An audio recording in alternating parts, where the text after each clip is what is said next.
Hello students, मैं दीपक राधेश्याम यादव आप सबका बहुत बहुत स्वागत करता हूं अपने यूट्यूब चैनल पर। तो हम कर रहे हैं मैक्रो इकोनॉमिक्स क्लास 12 के लिए कुछ बेसिक कॉन्सेप्ट्स को। इसी सीरीज में कुछ वीडियो हमारे यूट्यूब चैनल पर पहले ही अपलोड हो चुकी है और इस वीडियो में हम करने वाले हैं आपका कंजम्पशन गुड्स और कैपिटल गुड्स में क्या डिफरेंस होता है। तो ध्यान से इसको समझ लेंगे। पहले स्टार्ट करते हैं। देखो, पिछली वीडियो में हमने समझ लिया था कि फाइनल गुड और आपका इंटरमीडिएट गुड में क्या फर्क होता है।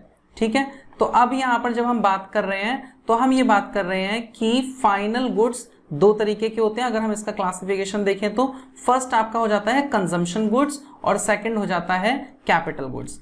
इसका मतलब ये हुआ कि सारे कंजम्पशन गुड भी आपके फाइनल गुड्स हैं और कैपिटल गुड्स भी आपके फाइनल गुड्स हैं। तो एक एक कर कंजम्पशन गुड और कैपिटल गुड्स को समझ लेते हैं। तो सबसे पहले आपका आ जाता है कंजम्पशन गुड्स। तो consumption good refers to those goods which satisfy the wants of the consumer directly. मतलब ऐसे गुड्स जो डायरेक्टली हम लोगों की जो वांट्स होती हैं उनको फुलफिल करता है, सेटिस्फाई करता है, वो हमारे हो जाते हैं कंजम्पशन गुड। आप ये समझ लो, जो कंजम्पशन गुड है वो कंज्यूमर की जो नीड है, जो वांट है, वो डायरेक्टली सेटिस्फाई करेगा। ठीक है, जैसे bread, butter, shirts, pens, television, furniture. भाई अगर हमें भूख लगी है और हम रोटी खा रहे हैं तो ये क्या है, ये कंजम्पशन गुड्स है। तो कंजम्पशन गुड क्योंकि डायरेक्टली हमारी जो वांट है उसको सेटिस्फाई करता है। हमें भूख लगी, हमने रोटी खाई और हमारी जो वांट होती है वो सेटिस्फाई हो गई, तो इसका मतलब जो हमने गुड कंज्यूम किया है वो कौन सा गुड हो जाएगा, आपका कंजम्पशन गुड हो जाएगा। तो वही दूसरा आता है आपका कैपिटल गुड। ये वो फाइनल गुड्स होते हैं which help in production of other goods and services. तो कैपिटल गुड्स ऐसे गुड्स हैं जैसा कि आपकी मशीनरी, किसी भी प्रोडक्शन यूनिट में यूज होने वाली मशीनरी। अब मशीनरी को इस्तेमाल कर आप किसी दूसरे प्रोडक्ट को भी बनाएंगे। ठीक है, तो ऐसे गुड्स जो आगे किसी दूसरे गुड्स एंड सर्विसेज को प्रोड्यूस करने में मदद कर रहा है, वो आपका हो जाएगा कैपिटल गुड। इसमें एग्जांपल मैंने दिया आपको, plant and machinery and equipments. अब एक एक कर इसको पूरा समझ लेते हैं। डिफाइन मैंने आपको समझाई। इसमें कुछ कैटेगरीज होती हैं कंजम्पशन गुड्स की। तो सबसे पहले यहाँ पे आ रहा है हमारा कंजम्पशन गुड के अंदर ड्यूरेबल गुड्स। देखो, ड्यूरेबल गुड वो होते हैं जिनको हम अगेन एंड अगेन बार बार एक स्पेसिफिक पीरियड ऑफ टाइम में इस्तेमाल कर सकते हैं। जैसे टेलीविजन है, अगर आपने खरीद लिया है तो 10, 15 साल, 20 साल तक भी चल सकता है। ऐसे ही रेफ्रिजरेटर के केस में भी है। उसके बाद आपके आते हैं सेमी ड्यूरेबल गुड्स।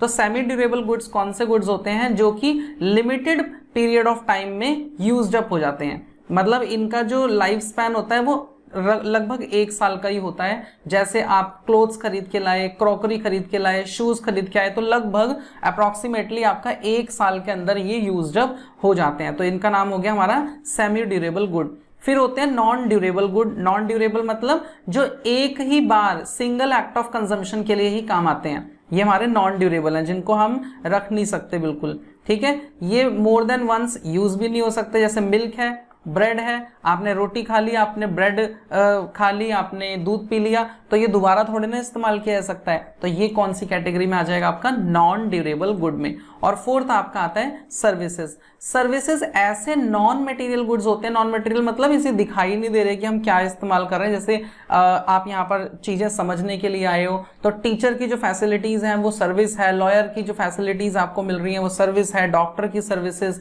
इसमें क्या है, कोई भी गुड इन्वॉल्व नहीं है और डायरेक्टली सेटिस्फाई करती है ह्यूमन के वांट को। ठीक है, देखो एग्जांपल मैंने आपको दिया और आगे देख लीजिए। They are intangible activities. Intangible मतलब they can neither be seen not touched. इन चीजों को ना देखा जा सकता है, ना टच किया जा सकता है, फील किया जा सकता है। जैसे service of teacher, doctor and banks.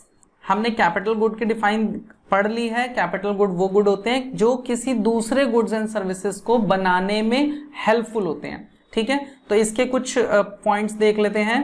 They are used in future for productive purposes and have expected lifetime of several years। जैसे कि मैंने आपको एग्जाम्पल दिया था कि मशीनरी है। अब मशीनरी हमने इंस्टॉल करी तो लगभग 5, 6 साल, 10 साल हो सकता है ना कि ये चल जाए। तो इसका मतलब इसकी एक एक्सपेक्टेड कुछ सालों की लाइफ होती है। They do not lose their identity in the production process. अब अगर आपने प्रोडक्शन प्रोसेस में इसका इस्तेमाल किया है तो ऐसा नहीं है कि ये मर्ज हो जाएगी, they do not gate merged. जैसे कि मैंने शुगर ली और शुगर से क्या बना दी, मैंने स्वीट बना दी। अब जो शुगर है वो स्वीट के अंदर मतलब मिठाई के अंदर मर्ज हो गई ना। ऐसा कैपिटल गुड के केस में नहीं होता।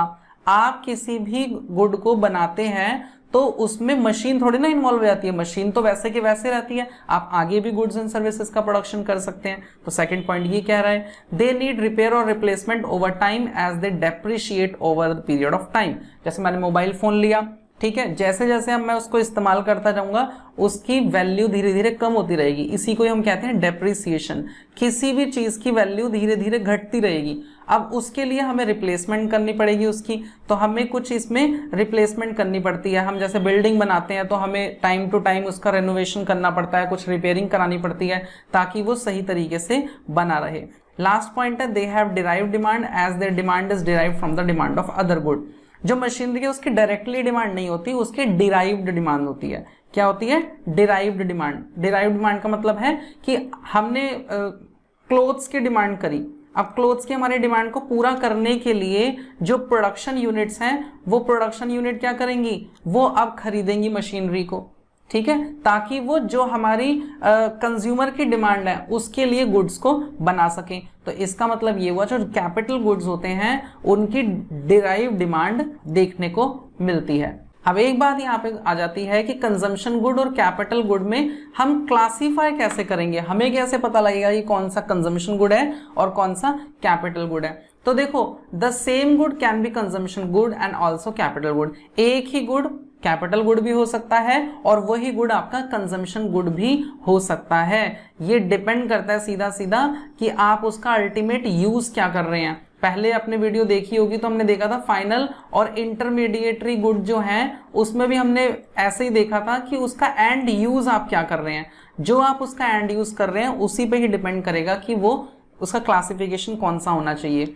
जैसे कि एग्जाम्पल के लिए मशीनरी अगर कोई हाउस होल्ड परचेज कर रहा है, ठीक है, तो वो क्या हो जाएगी आपकी, तो कंजम्पशन गुड मानी जाएगी। और वही मशीनरी कोई एक फर्म खरीद रही है अपने बिजनेस में लगाने के लिए, तो अब वही मशीनरी आपकी कैपिटल गुड हो जाएगी। पर यहाँ एक चीज ध्यान रखनी है कि अगर जो मशीनरी की हम बात कर रहे हैं वो मशीनरी रीसेल के पर्पज से कोई फर्म खरीद रही है आगे बेचने के लिए, तो वो हमारी क्या हो जाएगी, इंटरमीडिएट गुड हो जाएगी। ये तो हमने फाइनल और आपका इंटरमीडिएट गुड में भी समझा था। तो फर्म अगर रीसेल के लिए ले रही है तो वो आपकी इंटरमीडिएट गुड हो जाएगी। आई होप आपको ये जो कंजम्पशन गुड और कैपिटल गुड का डिफरेंस है समझ में आया होगा। नेक्स्ट क्लास में हम बहुत ही ज्यादा इंपॉर्टेंट कॉन्सेप्ट को करने वाले हैं जो कि हमारा आगे नेक्स्ट चैप्टर में जो नेशनल इनकम के एग्रीगेट्स हैं उनको समझने में बहुत ज्यादा मदद करने वाला है। तो आई होप आपको चीजें समझ आई होंगी। कोई भी डाउट है तो नीचे कॉमेंट करिए, मैं जरूर कोशिश करूंगा आपका डाउट वहीं क्लियर कर दूं।